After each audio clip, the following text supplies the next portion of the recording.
ថ្ងៃ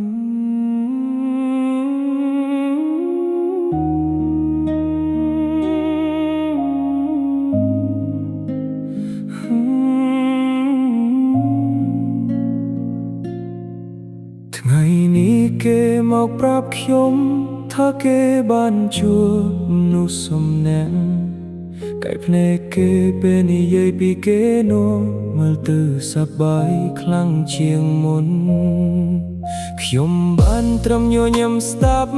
ហើយធ្វើដូចមិនមានអ្វីកើតឡើងទូក្នុងចិត្តខ្ញុំពេលនេះកំពុងឈឺរហូតនិយាយស្ទើរមិនចេញគេប្រាប់ខ្ញុំថាគេមានក្តីសុខពេលនៅក្បែរអ្នកថ្មីម្នាក់នោះហើយសួរខ្ញុំថាគួរបន្ទេទាំងមិនដឹងថាខ្ញុំកំពុងខូចចិត្តខ្ញុំនៅតែប្រាប់គេថាបើអ្នកសប្បាយចិត្តក៏ល្អហើយព្រោះខ្ញុំមិនចង់ឲ្យគេដឹងថាមនុស្សដែលគេកំពុងប្រាប់រឿងនេះគឺជាមនុស្សដែលនៅស្រឡាញ់គេ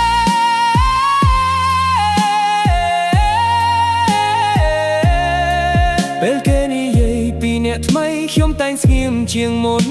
ព្រោះរាល់ពាក្យរបស់គេកំពុងចាក់បេះដូងខ្ញុំឲ្យឈឺអ្នកថ្មីរបស់គេកំពុងក្លាយជាមនុស្សសំខាន់ចំណែកខ្ញុំក៏កំពុងក្លាយជាមនុស្សដែលគេលែងត្រូវការខ្ញុំធ្លាប់គិតថាថ្ងៃណាមួយពួកយើងអាចលើស្ពីមិត្តតែចុងក្រោយខ្ញុំបានត្រឹមឈួរសំឡឹងគេ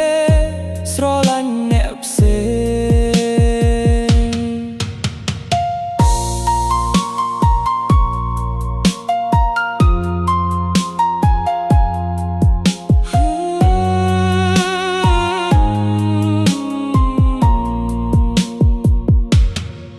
មានយកមួយខ្ញុំមើលរូបគេ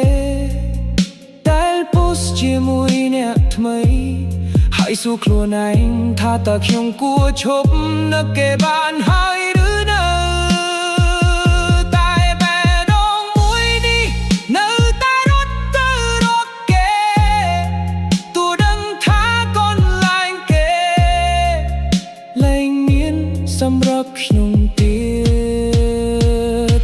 អ្នកថ្មីរបស់គេប្រហែលអាចធ្វើគេសប្បាយចិត្តបើឡោជាងខ្ញុំដែលធ្លាប់ធ្វើហើយចំណែកខ្ញុំនឹងលៀនរស់ដោយគ្មានគេទូរយប់នៅតែនឹកមនុស្សស្ទាយខ្ញុំមិនធ្លាប់បានកាន់ដៃ